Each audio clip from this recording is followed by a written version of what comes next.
തൃശൂർ ജില്ലാ കമ്മിറ്റിയുടെ bank account ആദായ നികുതി വകുപ്പ് മരവിപ്പിച്ചത് ബാങ്കിന്റെ വീഴ്ച മൂലമെന്ന് CPIM. Pan number bank of India അധികൃതർ തെറ്റായി രേഖപ്പെടുത്തിയെന്ന് തൃശൂർ ജില്ലാ സെക്രട്ടറി MM വർഗീസ് പറഞ്ഞു. തെറ്റ് സംബന്ധിച്ച് ബാങ്ക് ഓഫ് ഇന്ത്യ അധികൃതർ പാർട്ടിക്ക് കത്ത് നൽകി. ആദായ നികുതി വകുപ്പിന്റെ നടപടികളെ നിയമപരമായി നേരിടുമെന്ന് MM വർഗീസ് വ്യക്തമാക്കി. അശ്വിൻ പാലാഴി വിശദാംശങ്ങളുമായി. അശ്വിൻ, ഇതിൽ എന്ത് സംഭവിച്ചിട്ടുണ്ട് എന്നുള്ളതാണ്. 1 കോടി രൂപ തിരിച്ചടയ്ക്കാൻ കഴിഞ്ഞ ദിവസം CPIM ചെല്ലുന്നു. ഇതെല്ലാം നമ്മൾ തത്സമയം തന്നെ കണ്ടതുമാണ്. ഇവിടെ pan number bank of India അധികൃതർ തെറ്റായി രേഖപ്പെടുത്തി എന്നുള്ളതാണ് ഇതിൽ സംഭവിച്ച ഏറ്റവും പ്രധാനപ്പെട്ട വീഴ്ച.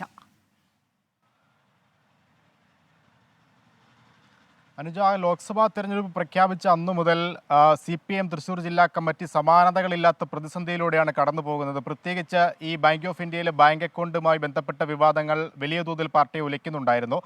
എന്തായാലും അതുമായി ബന്ധപ്പെട്ട വിശദീകരണമാണ് ഇന്ന് CPIM ജില്ലാ സെക്രട്ടറി MM വർഗീസ് നൽകിയത്. ബാങ്ക് അക്കൗണ്ട് രൂപീകരിക്കാൻ ബാങ്ക് ഓഫ് ഇന്ത്യയിൽ പാർട്ടി നൽകിയിരുന്നത് കേന്ദ്ര കമ്മിറ്റിയുടെ പാൻ നമ്പറാണ്. ഈ pan number bank of India അധികൃതർ രേഖപ്പെടുത്തിയത് തെറ്റായാണ്. അതുകൊണ്ടാണ് നിലവിൽ ഇത്രയും പ്രശ്നങ്ങൾ പാർട്ടിക്ക് നേരിടേണ്ടി വരുന്നത് എന്നുള്ളതാണ് ജില്ലാ കമ്മിറ്റിയുടെ വിശദീകരണം. T എന്ന വാക്ക് അക്ഷരത്തിനു പകരം J എന്നാണ് രേഖപ്പെടുത്തിയത്. അതാണ് ഈ ബാങ്ക് അക്കൗണ്ട് അനധികൃതമെന്ന് ആദായ നികുതി വകുപ്പ് പറയാൻ കാരണമെന്നാണ് പറയുന്നത്. എന്തായാലും ഈ തെറ്റ് സമ്മതിച്ചുകൊണ്ട് ബാങ്ക് ഓഫ് ഇന്ത്യ തന്നെ പാർട്ടിക്ക് രേഖാമൂലം കത്ത് നൽകിയിട്ടുണ്ട് എന്നും പറയുന്നുണ്ട്. ഒപ്പം കഴിഞ്ഞ ദിവസം, അതായത് ഇന്നലെ, ഈ 1 കോടി രൂപയുമായി ബാങ്കിലെത്താൻ ആദായ നികുതി വകുപ്പ് തന്നെയാണ് ആവശ്യപ്പെട്ടത്. ആ ആവശ്യപ്രകാരം ചെന്നപ്പോഴാണ് ഇത്തരത്തിൽ നിലപാട് മാറ്റിക്കൊണ്ട് ഈ 1 കോടി രൂപ പിടിച്ചെടുക്കുന്നതിലേക്ക് ആദായ നികുതി വകുപ്പ് പോയത്.